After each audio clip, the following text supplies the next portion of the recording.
Yani öncelikle bu meseleyi anlamak için biraz aslında programın başında girişini yaptığınız Cumhuriyet'in demokratik dönüşümünden başlarsak daha iyi anlamış oluruz. Değerli hukukçu Cangı Hoca'nın da bahsettiği konular ile bugün belki bu yayında tartışacağımız meselelerin kuyruğu bir noktada birbirine değiyor. Dolayısıyla Cumhuriyet'in demokratik dönüşümünün tartışılacağı bir dönemde belki önümüzdeki süreçte en çok tartışmamız gereken konulardan bir tanesi de çeteler ve tefecilik. Niye bunu söylüyoruz? Çünkü aslında biraz daha toplumu çürüten, ahlaki değerlerini hedef alan bir noktada böyle bir başlangıç yapmış olayım. Nasıl dönüyor'a baktığımızda aslında hedef aldıkları yerler verimli toprakların olduğu yerler. Yani en verimli topraklar neredeyse, en sulak alanlar neredeyse hedef aldıkları yerler orası. İşte bugün bir bakıyoruz Diyarbakır'da işte en verimli toprakların olduğu Bismil ya da işte Ergani, Mardin'de Kızıltepe önümüze çıkıyor. Urfa'da yine Suruç önümüze çıkıyor. Yani bu tür yerlerde biraz daha faaliyet gösteriyorlar ve artıştalar. Çok ciddi sonuçları da oluyor. Yani bugün baktığımızda, tabloya baktığımızda birçok öldürmenin, insan kaçırmanın, intihara sürüklenmenin, kavganın altından bu tefecilik çıkıyor. Yani aslında çetelere oranla daha fazla yayılmış durumda, ancak normalleştiği için çok görünmüyor. Bu dosyada birlikte işlememizin nedeni de aslında biraz oydu. Yani biraz da bu duruma dikkat çekmekti. Çünkü toplumu çürüten bir şey haline gelmeye başladı. Yani artık bugün Bismil gibi küçük bir ilçede her yıl en az bizim bildiğimiz 15-20 aile tefecinin eline düştüğü için göç ediyorsa ciddi bir problem. Keza Suruç'ta öyledir. Bunun başka sonuçları da yaşandı. İşte Şen Yaşar ailesine saldıran aile Suruç'un en büyük tefecileri arasında yani. Bu saldırıyı da sadece ondan bağımsız ele alamayız. Dolayısıyla birçok son 1-2 yıl içerisinde Bismil'de yaşanan birkaç intihara sürüklenmenin, insan öldürmenin nedeni bu.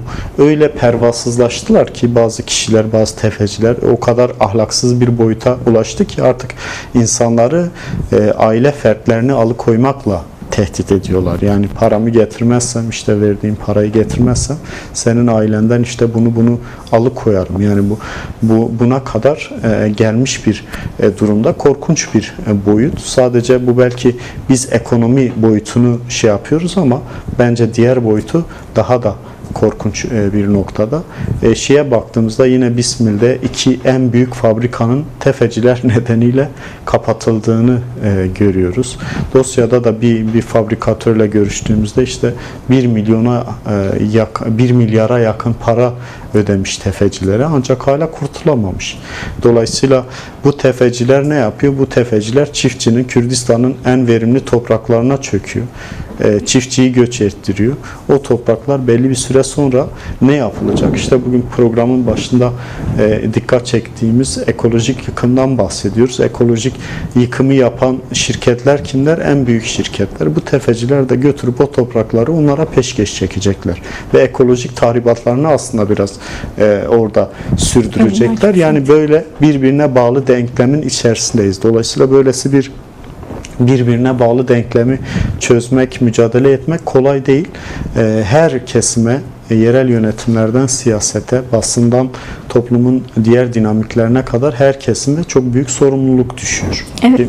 Kapatabiliriz ya da şu örneği vermek biraz daha açıklayıcı olur. 2014-2015 süreçlerinde ben Hakkari coğrafyasında çalışıyordum. Yani ve o dönemde belki her bir köyün bugün komün olarak adlandırabileceğimiz meclisleri vardı. Yani kendi sorunlarını çözdükleri, kendi camisini inşa ettikleri ya da o köye dair ne varsa her şeyin o mecliste hallolduğu bir mecra vardı, bir meclis vardı.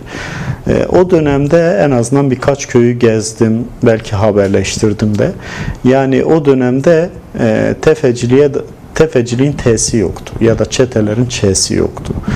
Bir kişi tefecilik mi yapmış ya da öylesi bir ahlaksızlığa mı bulaşmış? Toplum onu izole ederdi. Yani o meclisin kendisi o kişiyi ya da kişileri izole ederdi ve yaşam alanı bulamazdı o köyde. Yani bu bir köy ve bunu bir kent geneline yayın. Eğer tefeci ya da çete dediğiniz yapılanma o mahallede, o köyde, o kentte kendini var edemezse ve dışlanırsa, oradan çıkmak, orada yaşam alanı bulmazsa bence en büyük mücadele budur. Yani siyaseten ne kadar yapabilirsen yap ve en fazla toplumu örgütlersin. İşte yerel yönetimler olarak belki gençlere yol açarsın. Bunlar evet önemli, ancak bunun en önemli ayağı toplumdur. Yani toplum bu meseleye ne kadar ses çıkarırsa, bu mesele karşı bu toplumu kendisini çürüten çeteciliğe ve tefecilere karşı ne kadar örgütlenirse ve dışlarsa bence en anlamlı ve en etkili mücadele yöntemi de bu olur diye düşünüyorum.